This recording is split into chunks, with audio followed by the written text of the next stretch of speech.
강혜신의 오늘의 미국.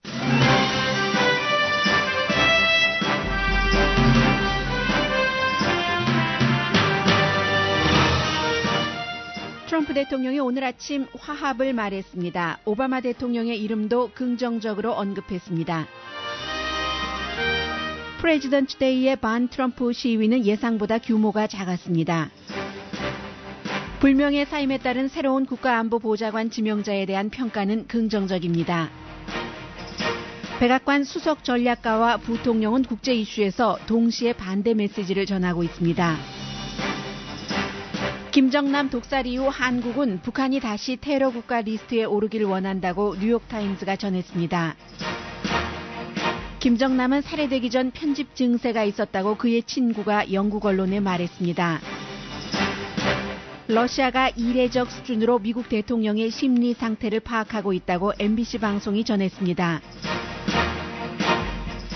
일본 내부의 총리에 대한 지지도가 미국 방문 이후 크게 올랐습니다. 아베 신조 일본 총리는 원천적으로 오바마 전 대통령보다는 트럼프 대통령과 코드와 맞는다고 블룸버그 뉴스가 지적했습니다. 로봇가 아메리칸 드림을 사라지게 하는 게 아닙니다. 뉴욕타임즈 사설 제목입니다. 콜로라도주 한 타운에는 드라이브 스루 마리화나 스토어가 생겼습니다. 오늘은 유엔이 정한 모국어의 날입니다. 여러분 안녕하십니까? 오늘의 미국 강희신입니다. 도널드 트럼프 대통령과 한 번도 개인적으로 만나보지 않았으니까 많은 사람들이 트럼프 대통령을 개인적으로 만나면 상당히 부드럽고 겸손한 사람이다라고 얘기를 하지만 저는 경험해보지 못했습니다.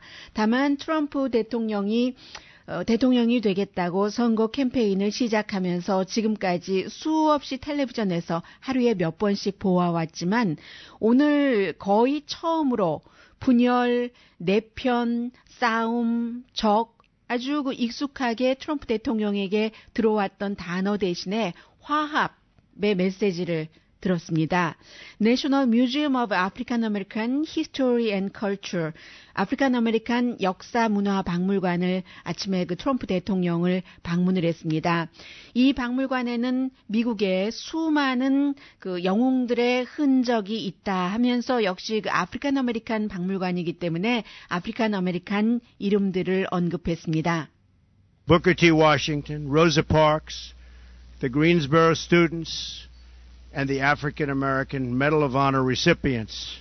그리고 옆에는 벤 칼슨, 지금 이제 주택부 장관 지명자와 그의 부인인 캔디 여사가 함께 있었습니다. 두 사람을 언급을 했고 이 박물관이 이제 디트로이트에 있기 때문에 디트로이트에서 태어난 아프리칸 아메리칸 아직 완전히 상원 인준을 받지는 못했습니다만은 주택부 장관 이름도 언급하면서 굉장히 훌륭한 장관 역할을 할 것이다라는 얘기도 했고 그리고 오바마 대통령도 언급을 했는데 제일 처음 트럼프 대통령이 대통령으로 당선된 그 전후 과정에서는 오바마 대통령에 대해서 긍정적으로 얘기하다가 완전히 취임식을 하고 나서는 오바마 대통령을 많이 비난을 했습니다. 특히 얼마 전에는 얼마 전도 아니네요. 불과 며칠 전이네요. 플로리다주에서 수많은 한 9천 명 이상 온 그 지지자들 앞에서 내가 정말 전임자 대통령으로부터 너무나 많은 혼란된 메시를 지금 받았다라고도 언급을 했는데 오늘은 오바마 대통령이 먼저 방문을 했었던 이 박물관 내가 대통령으로서는 두 번째 왔습니다라고 얘기를 하면서 여러 좋은 분위기 말했습니다. I know President Obama was here for the museum's opening last fall, and I'm honored to be the second sitting president to visit this great museum. Etched in the hall that we passed today is a quote from Spotswood Rice, a runaway slave who joined the Union Army. He believed that his fellow African Americans always looked to the United States as the promised land of universal freedom. 네, 아프리칸 아메리칸이 노예에서 국가에 많은 기여를 하면서 뭔가 자유의 약속 모든 사람들에게 네. And for every American, so important. Nothing more important. 아프리칸 아메리칸뿐만이 아니라 이제 아프리칸 아메리칸을 넘어서 포함을 해서 모든 아메리칸들에게 자유를 느낄 수 있게 하는 그런 대통령이 되는 것, 그런 일을 해야지 되는 것이 본인에게는 상당히 중요하다고 얘기를 하면서 어떠한 관용스럽지 않고 혐오하고 이제 다른 계층을 미워하고 하는 것은 없어져야지 되고 본인이 대통령으로서 없애겠다고도 얘기를 했습니다. 그야말로 화합의 말을 했습니다.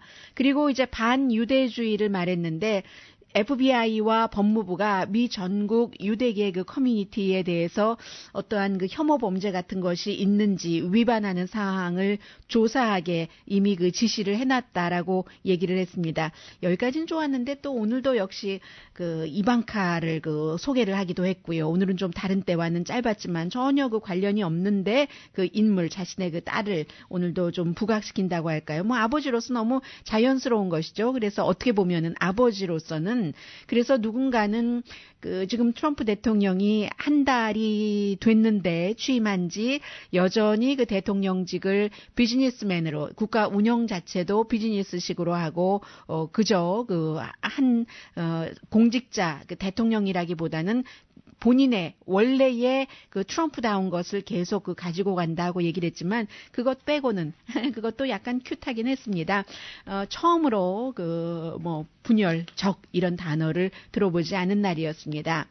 그리고 오늘 여러분들께서 많은 미국 언론을 접해 보실 때 만약에요 그리고 이제 이런 생각이 듭니다. 지난번에 대통령이 기자회견을 한 77분 정도 했었을 때 분명히 기자가 질문을 하려고 했었을 때 모자를 쓴 것이나 이런 것을 보면은 유대교 신자이구나 유대계이구나 이런 것을 알 수 있었는데 이제 트럼프 대통령이 조금 그에게 심하게 대했다던가 아프리칸 아메리칸에게도 마찬가지였어요. 그 당시 아프리칸 아메리칸 기자가 뭔가 질문을 할 때 어떤 도시 안에서 흑인들을 위한 정책 뭔가를 지금 굉장히 심각한 위험에 있는 것을 바로잡을 정책이 있는가라고 대통령에게 물어봤었을 때 대통령이 완전히 면박을 줬거든요. 그런 정책에 대한 분명한 답을 하는 게 아니라 아프리칸 아메리칸이니까 당신 아프리칸 아메리칸 정치인들과 많이 알지 친하지 말하자면 그런 식으로 얘기를 하면서 이 블랙 코커스들과 나와 문제점을 해결할 수 있도록 만나도록 당신이 미팅을 주선하면 만나보지라고 얘기를 했습니다. 그때 여자 아프리칸 아메리칸 백악관 출입 기자는 나는 단지 리포러다. 리포러가 중개인 역할을 하는 게 아니잖아요. 나는 그 관계에 대해서 모른다라고 얘기를 했는데 오늘 그리고 보니까 이 두 가지 아프리칸 아메리칸을 강조를 했고 유대계 이런 것을 강조를 하면서 그때 be quiet 질문을 하려고 했을 때 그렇게 얘기한 것. 사실은 트럼프 대통령이 사위가 유대교이기 때문에 굉장히 지금 이방카도 유대교로 이제 개종을 하면서 결혼을 했잖아요. 그래서 그런 개인적인 가까움이 있어서 벤자민 네탄야후 이스라엘 총리가 왔었을 때도 더 좀 다가갈 수 있었고 이런 면이 있는데도 또 부지불식간에 기자회견을 할 때는 유대교 기자에게 be quiet 이런 것을 계속했다든지 해서 이제 비난의 소리가 들리잖아요. 그런 것들을 시간이 지나면서 이렇게 기술적으로 무마시키고 좀 누그러뜨리고 하는 것을 하려고 생각을 하고 이렇게 실천에 옮기는 것이 아니었는가 하는 생각이 드네요. 그렇다면은 굉장히 지금까지 한 번도 정치를 해보지 않은 대통령으로서 훌륭한 그런 발전이라고 볼 수 있는 것이죠. 그리고 아마 언론이 어제의 프레지던트 데이의 반 트럼프 시위가 대단했다면 오늘 아침 이 시간까지 정말 수많은 화면을 보여줬을 겁니다.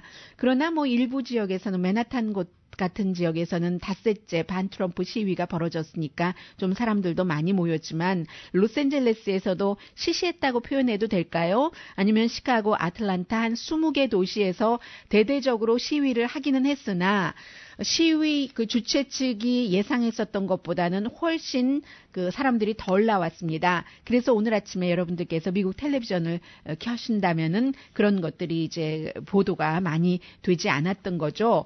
그만큼 사람들이 갑자기 트럼프 대통령을 좋아한다기보다는 지금 시점에서는 이제 이 대통령에게 적응을 할 수밖에 없는 것이네 하고 이제 마음을 조금 누그러뜨리고 트럼프 대통령도 마찬가지로 그 화합을 얘기를 하잖아요. 아프리칸 아메리칸을 계속 그 이름을 부르면서 이렇게 좀 그 어저스트하는 그런 그 관계 사이 기간이라고 할까요? 아직까지도 지금 지역구 의원들이 그 지역에 가면은 타운홀 미팅을 할 때 유권자들이 트럼프 정책에 반대하면서 트럼프 행정부에 반대하면서 보이콧을 많이 하고 있습니다만 이 정도의 이제 그 어저스팅하는 그런 그 모습이 조금 느껴진다고 할까요? 그리고는 이제 맥메스터 지금 그 중장을 국가안보보좌관 마이클 플린 그 러시아와의 관계에 의해서 경질 내지는 사임하고만 그 사람의 후임으로 그 지명을 했는데 굉장히 그 아미 루터넌 제너럴입니다. HR 그 맥메스터 반응이 괜찮습니다. 뭐 물론 그 어떠한 그 행정가로서의 그 경험은 없지만 군인으로서의 실력과 경험이 풍부한 사람이고 특히 군사 전략가로서 굉장히 그 존경받는 사람이다. 트럼프 대통령과 지금 그 좋지 않은 사이인 뉴욕타임즈의 평가입니다. 특히 그 테러리즘에 굉장한 그 식견을 갖고 있고 군에서 지성이 있는 사람이라고 표현을 하고 있는데 베트남전 당시에는 합참의장을 베트남전에서 지금 제대로 일을 수행하고 있지 못한다 하고 아주 용기 있게 비난을 했던 사람이고 조지 부시 대통령에게 대해서는 이라크 전쟁에 대해서 비난의 말을 했었던 소신 있는 사람입니다. 제임스 마티스 국방장관과 마찬가지의 그 코드가 조금 있는 사람 같아요. 그래서 지금 굉장히 긍정적인 평가를 받고 있습니다. 그리고 이제 그 또 하나는 트럼프 대통령이 여러분 기억나시죠? UC 버클리에서 이 젊은 그 브레이트바트의 편집인을 초대를 해서 UC 버클리의 공화당 학생회의에서 주최를 했는데 그러려고 하자 그 수많은 학생들이 시위를 했고 그 시위가 폭력으로 번져서 뭐 사람들이 조금 그 다치기도 하고 했었던 그때 그 트럼프 대통령이 바로 그 트위터에다가 UC 버클리가 그 공립대학이니까요. 아니 공립대학교에서 언론의 자유, 표현의 자유를 지키지 않는다면은 뭐 국가 보조금을 뭐 줄여야겠네. 뭐 이런 식의 트위터를 날렸잖아요. 그야말로 바로 그 주인공입니다. 밀로 이아노 폴루어스. 이 사람이 트럼프 대통령도 금요일 날 가서 그 연설을 하기로 돼 있는 미국에서 보수 단체 중에서는 가장 큽니다. 뭐 미국 보수 연합 이곳에서 뭐 정치 그 행동위원회인데 연설을 트럼프 대통령도 하는데 이 사람도 연설을 하기로 돼 있다가 지금 뭐 20대인가 그래요. 아주 그 젊은 20대 아니면 30대인데요. 젊은 사람입니다. 뭐 굉장한 그 아주 내놓고 말하고 있는 동성애자고 그리고 이제 어렸을 때 본인이 그 신부와 그 관계가 있었던 그런 것을 얘기를 하면서 이러한 그 소아병 같은 것이 그 젊은 남자를 좋아하는 이런 것이 꼭 뭐 나쁜 것만은 아니다. 그로써 그 관계에서 배우는 것도 있다. 이런 식의 과거에 했었던 비디오 클립이 나오면서 일요일 날 나왔는데 어제 굉장히 많이 퍼졌습니다. 그래서 결국은 이 미국 보수 연합에서 이 사람이 나와서 연설하도록 한 그 연설을 지금 그 취소를 했고 출판사에서도 데인저러스라는 이름의 6월 달에 출간할 예정이었던 이 사람의 그 자서전 출판을 취소한다고 발표를 했습니다. 25만 달러 정도를 받은 것으로 알고 있는데요. 사이먼 앤 슈스터라는 출판사입니다. 본인은 내가 뭐 꼭 그런 그 소아병 같은 것을 지지한 것이 아니라 그것은 나쁜 것이지만 부분적으로 그냥 그 뭐 클립이 편집됐을 뿐이다라고 얘기를 하고 있습니다만 그런 말을 한 것은 분명하니까요. 그래서 트위터에도 그 어카운트 지금 사용 금지됐고 페이스북도 금지됐습니다. 그러니까 한때 그 트럼프 대통령이 이 사람의 발언을 그 승인하지 않는 물론 대학 측에서 초대한 것은 아니지만 그런 UC 버클리에 대해서 국가 그 지원금을 뭐 삭감할 수도 있다라고 얘기했었던 사람이 결국은 그 트럼프 대통령과 같이 연설을 연설하기로 돼 있는 그 자리에서 이제 그 취소를 시켜버렸다는 것은 이것도 이제 하나의 그 방향 잡기를 해나가는 그 과정이라고도 볼 수 있겠고요. 그런데 아직도 그 백악관 안에서는 삐걱거림이 있기 때문에 마이크 펜스 지금 미국의 부통령이 유럽에 가서 얼마나 나토도 뭐 미국이 뭐 지키겠고 유럽과의 그 어떤 그 공조 같은 것은 계속 해나가겠습니다라고 얘기하면 뭐합니까? 같은 날 백악관의 그 수석 전략가인 스티브 베너는 독일 그 외교관을 만나서 워싱턴에 있는 독일 대사를 만나서 나토는 오점이 있습니다. 이런 것을 계속 그 언급을 하고 있거든요. 그래서 이제 이런 부분들도 이제 시간이 지나면서 어떻게 될지 조금 봐야지 되는 그런 그 과정이라고 볼 수 있겠고요. 이참에 저 스티브 베넌에 대해서 짧게 좀 말씀을 드리겠습니다. 누구보다도 지금 그 대통령에게 가장 큰 영향을 미치고 있는 스티브 베넌이라는 백악관의 수석 전략가, 그리고 국가안보회의에 전혀 이제 군사적인 경험이 없으면서도 정규적으로 그 참석을 하는 위원. 스티브 베넌은 트럼프 대통령 앞에 유일하게 타이를 매지 않고 전보 차림으로 가는 남자입니다. 진 바지를 입고 백악관 집무실을 드나드는 남자입니다. 손자병법과 마가바기타 힌두교의 그 경전, 이 모든 이 두 책을 가장 좋아하는데, 두 책을 좋아하는 이유는 전쟁에 초점을 맞춰서입니다. 그리고 이제 그 펠로포네시안 전쟁을 가장 좋아해서 스파르타가 아테네를 이기고, 그리고는 이제 그 찬란한 문화라든가 여러 가지가 수그러들기 시작하는 그 전쟁, 스파르타의 그 과격함을 좋아하기 때문에 한때는 컴퓨터 그 패스워드를 스파르타라고 썼던 사람, 상대를 철저히 밟아 죽이는 사람, 죽이고 또 확인하는 사람, 칼로브 전 그 부시를 대통령으로 만들었었던 사람보다 훨씬 그 부분에서 더 철저한 사람. 손자병법을 왜 좋아하냐면은 손자병법에서의 특히 그 기만이요. 상대를 기만하는 이것을 좋아하는데, 전쟁에서는 기만이라는 것을 해야지 되죠. 제갈공명처럼. 그래서 그런데 이제 대체로 정치인들이 기만의 그 법을 쓸 때는 상대를 기만하게 그 하는 것이잖아요. 말을 애매하게 해서 기만하게 한다던가. 그런데 지금 그 트럼프 행정부에서는 지지자들을 그 속이는 것이 많고, 그게 자의적이던 타의적이던 대통령을 포함해서 자문, 고문, 백악관의 대변인 등이 전부 뭔가를 사람들을 기만하는 말을 합니다. 사실이 아닌 것을. 가장 최근에 이제 트럼프 대통령의 어젯밤에 스웨덴에서 일어난 일을 봐라 하고 마치 테러가 일어났었던 것처럼 이민자에 의해서, 그리고 이제 그 수석 고문 같은 사람도 뭐 어디에서 미국에서 대학살이 일어났다, 이라크인에 의해서 없었던 것, 그리고 이제 그 수많은 그 취임식에 있었던 그 군중은 오바마 때보다 더 많고, 이것은 백악관의 그 대변인이 기자회견실에서 한 것이고, 이런 그 기만 같은 거, 기만이 저는 그 트럼프 행정부의 초기에는 지금까지는 어떠한 그 전략으로 생각이 되는데, 이게 그 스티브 베넌이 굉장히 그 중요하게 생각하는 그 기만, 이런 것이죠. 본인은 물론 그 평민의 성자다, 본인을 그렇게 부르고 있습니다만 대단한 부자예요. 골드만삭스에서 일을 하고, 골드만삭스에서 일하면서 돈 많이 벌었지만 그 이후에 개인의 회사를 베버리힐스에 세워서 나와서 삼성 같은 곳이 그 미국의 회사와 딜할 때 바로 이 백악관의 수석 전략가 스티브 베넌이 성사를 시킨 사람입니다.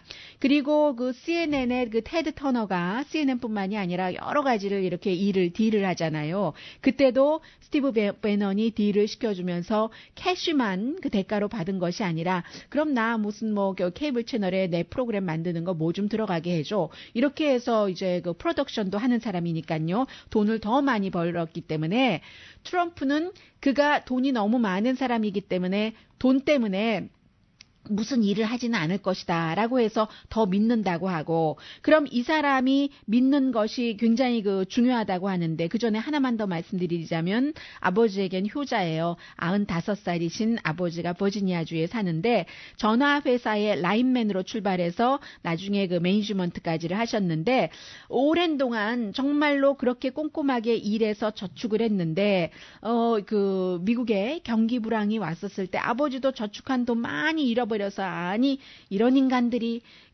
하면서 그 부자들 파생 상품 막 팔고 만들고 한 사람들을 굉장히 싫어했었던 사람이 스티브 배넌이기도 하는데 근데 뭐 본인은 뭐 골드만삭스에서 돈 많이 벌고 한 사람이고요.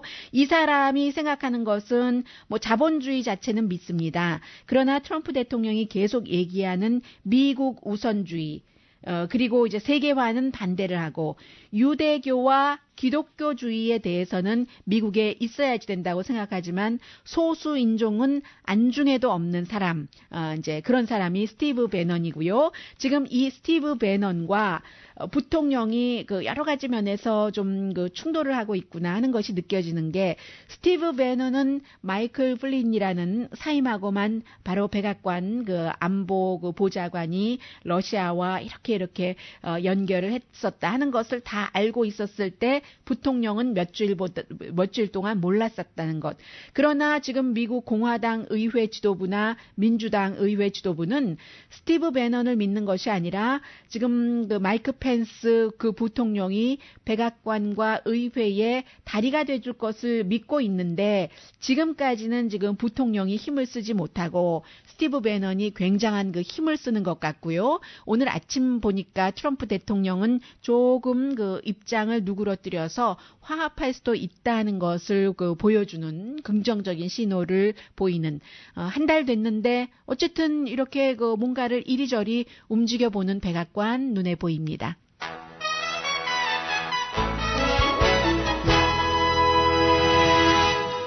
잠시 뒤에는 한국의 김정남에서 시작해서 러시아 대사는 어제 갑자기 그 유엔에서 쓰러져서 숨졌네요. 그리고 클레물린이 계속 그 트럼프 대통령을 모니터링 하는 것에서 일본 아베 신조까지로 다 그 뭐 코리안 아메리칸 또 모든 코리안에게 연관된 뉴스 전해드립니다.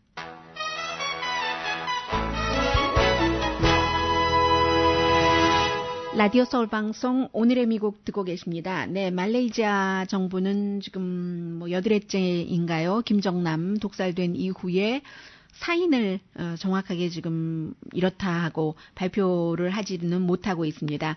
오늘 아침 이제 뭐 뉴욕 타임즈가 여러 가지를 종합을 했는데 한국의 입장에서 좀 전한 내용이 있어서 보도를 해드리겠습니다. 김정남 살해는 북한에 의한 테러다.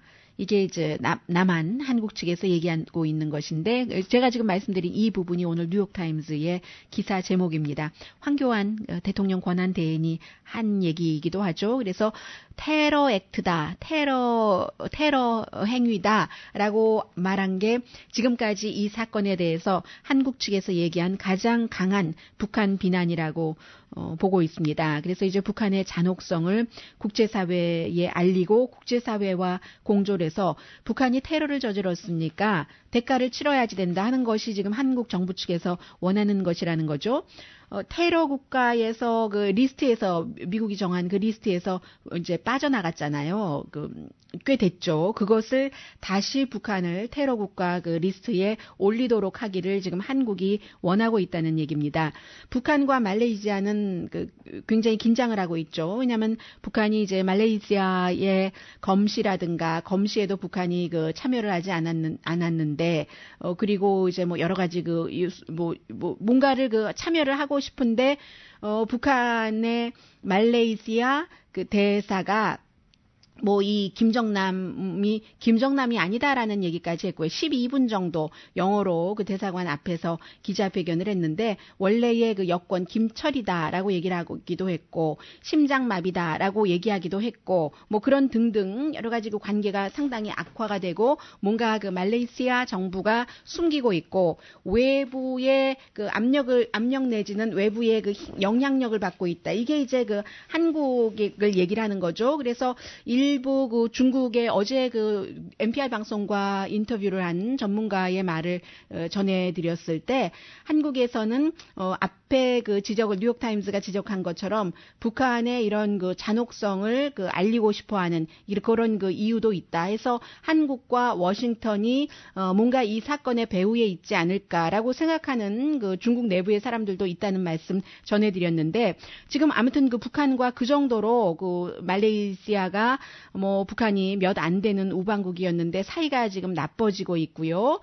그리고는 이제 북한 지금 한국에서는 태영호 전 영국 공사가 이제 한국으로 망명한 지 지난해에 망명했으니까 시간이 좀 흘러가고 있는데 이번 사건이 발생하고 나서 직후에는 한국에서 다른 중요한 인물들에 대한 테러가 있을지 모른다 해서 태영호 공사를 굉장히 경계를 강화시켰다는 보도를 많이 내보냈습니다. 6명이 뭐 시간을 바꿔가면서 그를 지금 보호하고 있다 하는데 또 뭐 정부가 관여하는 정부의 국가기관이기도 한 YTN 뉴스와는 또 태영호 공사가 인터뷰를 했잖아요. 김정은이 저지른 일이고 또 김정은이 굉장히 편집증이 있다라고 얘기를 하는데 그런 보도에 대해서는 또 일부에서는 냉정한 시각으로 바라보면 그가 이제 북한에 지금 있는 것도 아니고 김정은의 주변 인물도 아닌데 김정은이 저질렀다는 것을 분명하게 말하고 그것을 확인해 줄 만한 위치에 있지는 않다. 그리고 왜 경비를 강화했다고 하면서 국가기관의 방송에는 출연을 시키느냐 뭐 이런 지적도 있기는 있습니다. 그리고 이제 뉴욕타임스가 말레이시아 외무장관이 굉장히 북한 대사의 발언에 대해서 비난을 하면서 환영이거나 거짓이고 반진실이다. 이제 이런 얘기들 하고 있고요. 또 한국 통일부 장관도 역시 북한에 대해서 북한의 소행이다라고 얘기하는 것의 증거로는 이미 체포된 사람의 1명 그리고 이제 북한으로 돌아간 4명이 북한 노스코리안이니까 그것만으로도 증거가 충분하다라고 얘기를 하고 있고 뉴욕타임스는 한국은 지금 북한이 이 테러 액트를 했다는 이것에 대해서 추가적인 증거는 내놓지 않고 북한이 과거에 테러를 저지른 그런 전력 같은 것을 내놓고 있다고 보도를 하고 있습니다. 어제 김한솔 부분에 대해서는 이 시간에 전해드렸었던 김한솔이 말레이시아에 도착을 했다는 그런 사인은 없다 하는 그 정도인 것 같습니다. 물론 뭐 도착을 변장을 하고 도착을 하고 했었을 가능성도 있지만 현재 들어오고 있는 뉴스는 그렇습니다.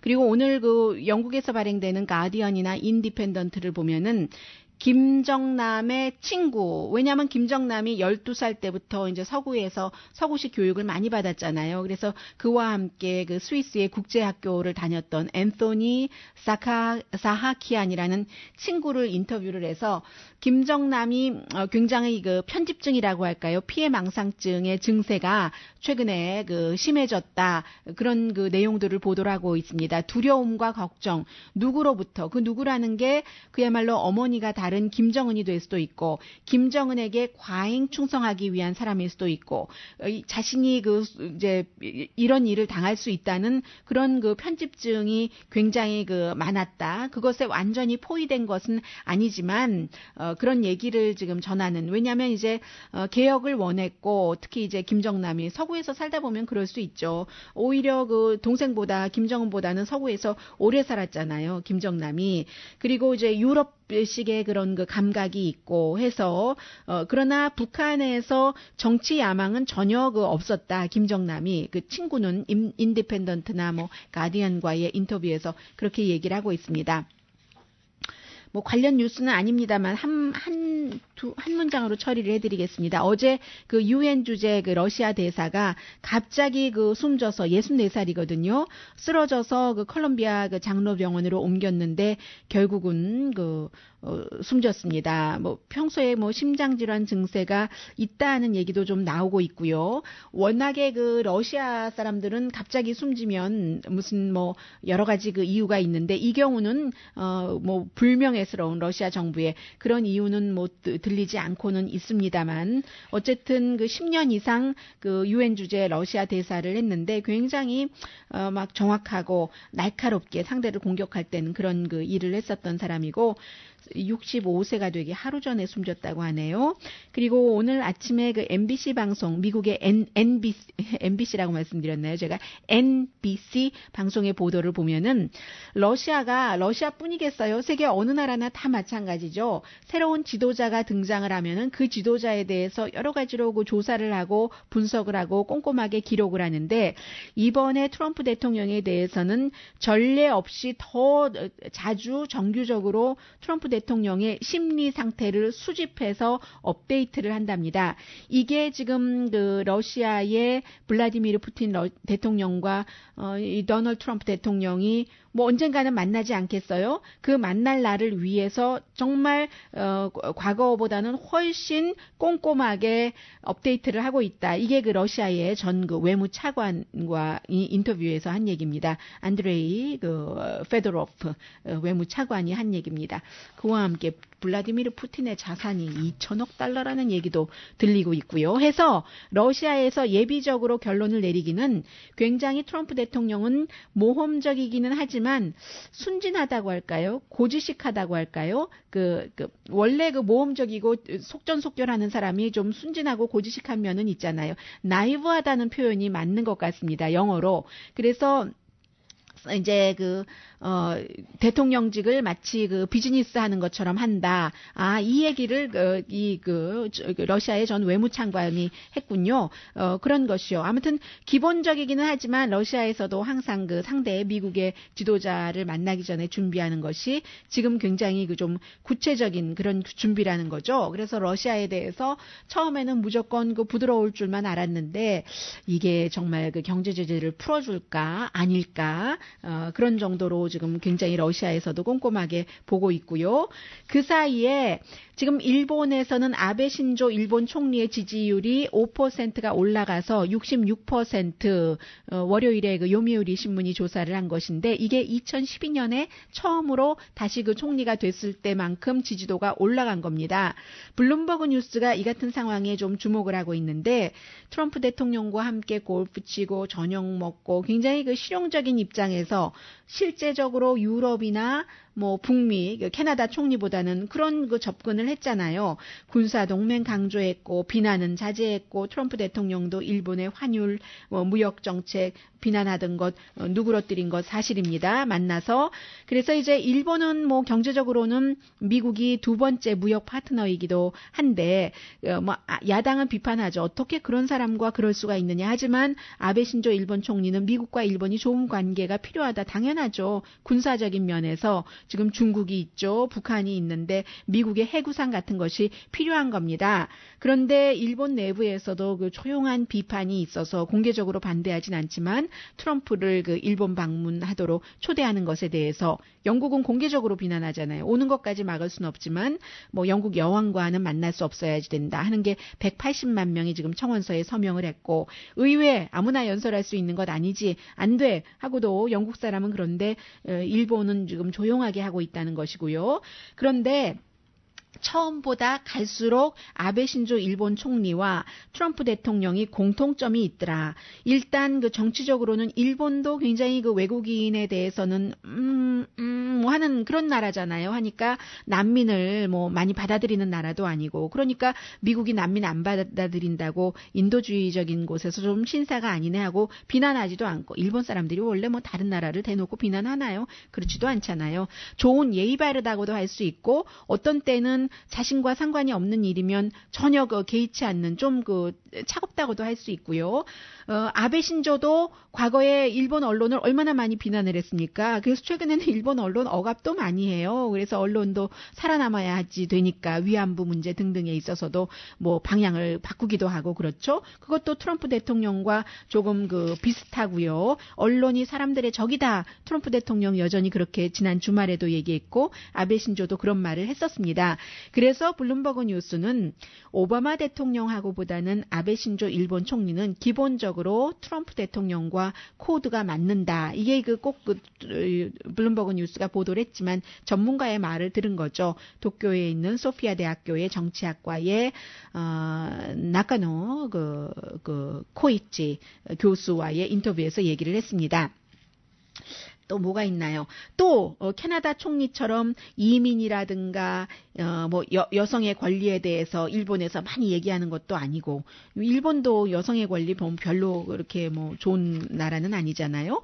독일의 그 앙겔라 머켈처럼 자유 언론, 독립 언론이 중요하고 저널리스트를 존중해야지 됩니다. 이렇게 그 아베 신조가 말하는 것도 아니고 하니까, 뭐 호주 총리처럼 전화하다가 난민 문제 때문에 전화통을 끊어버리고 이것도 아니고 하니까 결국은 그 아베 신조 일본 총리와 트럼프 대통령은 코드가 좀 잘 맞는다라고 지금 보도를 하고 있습니다. 그래서 일본 사람들도 트럼프 대통령 자체에 대해서 그다지 그 좋아하고 있지는 않지만, 그런데 뭔가 실용적인 면에서 뭐 이런 접근을 그 반대를 할 수도 없고 해서 45%의 일본인은 요미우리 신문 여론조사 결과 미국과의 관계를 우려하는데, 전에는 불과 1월 달만 하더라도 70%가 걱정했답니다.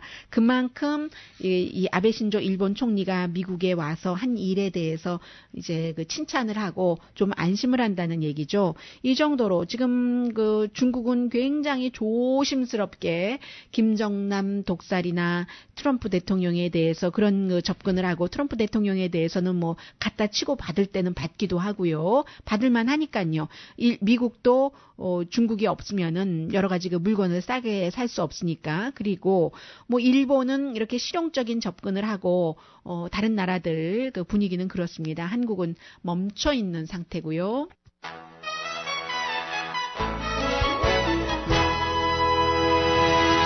라디오 서울 방송 오늘의 미국 듣고 계십니다. 한 걸음 더 나간 사설이네요. 보통 그 세계화가 일자리를 줄이는 게 아니라 자동화가 그렇게 한다라고 말씀을 많이 드려왔는데, 로봇가 아메리칸 드림을 킬링하지 않는다. 오늘 그 뉴욕타임즈 사설 제목이거든요. 세계화에 대해서 이제 그 방어하는 사람들은 세계화 해야지 된다. 무역에 있어서도 하는 사람들은 트럼프 대통령이 관세 많이 물린다고 하고 뭐 국경 싼다고 하고 장벽 싼다고 하며 하는 비난을 하지만 이 무역과 그 이민 없이 그 정말 경제가 꽃피우지 못한다, 이렇게 얘기를 합니다. 그런데 이제 그 사람들도 그 설명하지 못하는 게 있는데, 그건 뭐냐면 이 트럼프 대통령을 당선시킨, 경제가 너무 힘드니까 그 트럼프 대통령이 돼서 뭐 개인적인 그 기질이야 어떻든 경제나 좀 살려주세요. 그 사람들에게 이 경제에 대해서 설명을 하지 못한다는 얘기입니다. 그런데 최근에 그 두바이에서 경제 포럼이 있었는데 국제통화기금 그 사무총장과 그리고 뭐 오바마 대통령도 얘기를 하고 여러 사람들이 얘기하는 거 보면은 계속 그 이제 세계에서 여러 가지 일의 그 자동화, 로봇가 일하는 것을 얘기를 하는데, 참 그 보호무역주의가 굉장히 그 이방인을 혐오하고 뭐 이런 것들이요, 이게 사실은 진짜 문제다. 로봇을 비난하지 말아라라고 얘기를 하고 있습니다. 이게 로봇이라는 것이 현대 사회에서 예전에 농경 시대에서 기계가 나오고 뭐가 나오고 자동차가 나오고 라디오, 텔레비전, 인터넷 이렇게 나오는 것처럼 하나의 발전 과정이기 때문에 지금은 로봇가 떠오르는 시기, 테크놀로지에서 새로운 것이다, 이렇게 그 얘기를 하고 있습니다.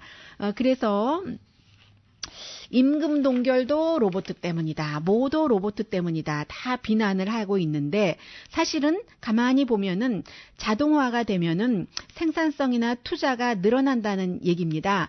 그래서 생산성이나 이제 투자가 늘어나고 누군가가 돈을 버는 그런 일이 생기면 정말로 중요한 문제는 이 자동화, 로봇 때문이 아니라, 어차피 그 돈을 버는 사람이 있는데 정치인들이 정책을 잘못 만들어서 부를 제대로 나눠 갖지 못해서 자동화가 되면은 계속 그때 돈 버는 그 주체인 사람들만 돈을 벌고 로봇에게 일자리를 뺏겼다고 생각하고 사람들은 돈을 벌지 못한다, 이런 그 얘기를 하고 있습니다. 그래서 정책을 만드는 사람들이 부도 재조정을 해야지 되고, 그 밖에 다른 일자리에서 일을 할 수 있도록 재교육도 시켜야지 되는데, 거기서 그 문제가 틀어진다고 하면서, 예를 들어서 이제 예전에 그 이제 시골에서 농장이 농장이 다 자동화가 됐었을 때 사람들이 도시로 이동을 하잖아요. 20세기 초에.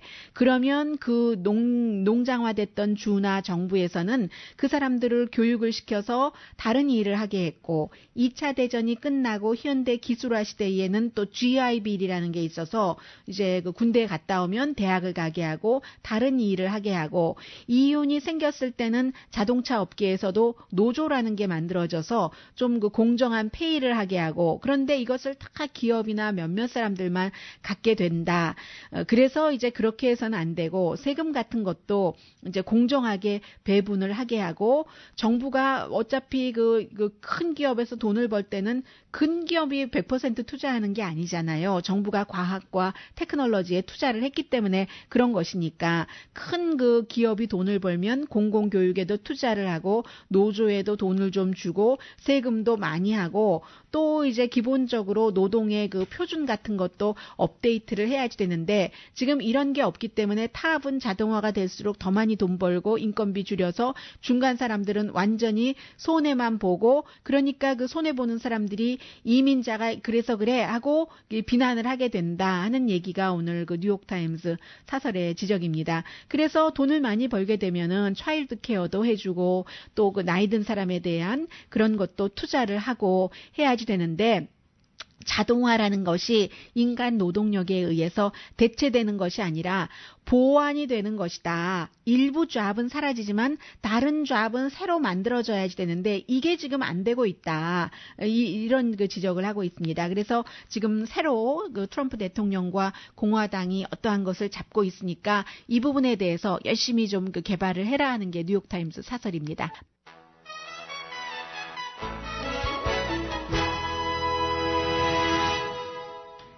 라디오 서울 방송 오늘의 미국 듣고 계십니다. 네, 콜로라도주의 패러슈트라는 지역이 있는데 이 지역에서는 그 지난주부터 지난주에 그 마리화나를 드라이브 스루에서 살 수 있도록 하는 것을 지금 그 통과를 시켰답니다. 네. 이 콜로라도주가 레저용 마리화나를 허용하는 곳이잖아요. 그래서 뭐 상상하지 못했던 지금까지는 그런 그 비즈니스 모델인 것이고 3월 달부터 본격적으로 판매를 하는데 전에 그 카워시였던 그런 자리랍니다. 그 텀블위드 익스프레스라는 곳에서 하는데 물론 그 21살 미만은 자동차 뒷좌석에 있어도 앉아 있어도 안 되게는 한다고 하지만 드라이브 스루에서까지 이렇게 그 마리화나를 파는 것을 창조적이다, 혁신적이다. 그 도시에서는 말을 하고 있는데 2016년 판매세의 거의 30%였고 그만큼 이제 어려우니까 한다는 얘기인데 전에 그 천연가스를 팔던 곳인데 생산이 줄어들었기 때문에 이렇게 마리화나를 드라이브 스루에서 판다 하는 얘기입니다. 콜로라도주가 주 전체적으로 마리화나 수입이 지난해에 2억 달러였다고 하더군요. 그리고 오늘 이제 10년 전부터 유엔이 정한 국제 모국어의 날이거든요. 그러니까 사라지는 언어가 너무나 많기 때문에 한 3,000개 언어 정도가 된다고 하니까 뭐 사투리 같은 것도 많이 있겠죠. 이런 것들을 보호하자 하는 얘기인데 결국은 그 언어라는 것이 그 유엔에서 볼 때 자신감, 사투리라도 자신 있게 하는 그 자신감이다 해서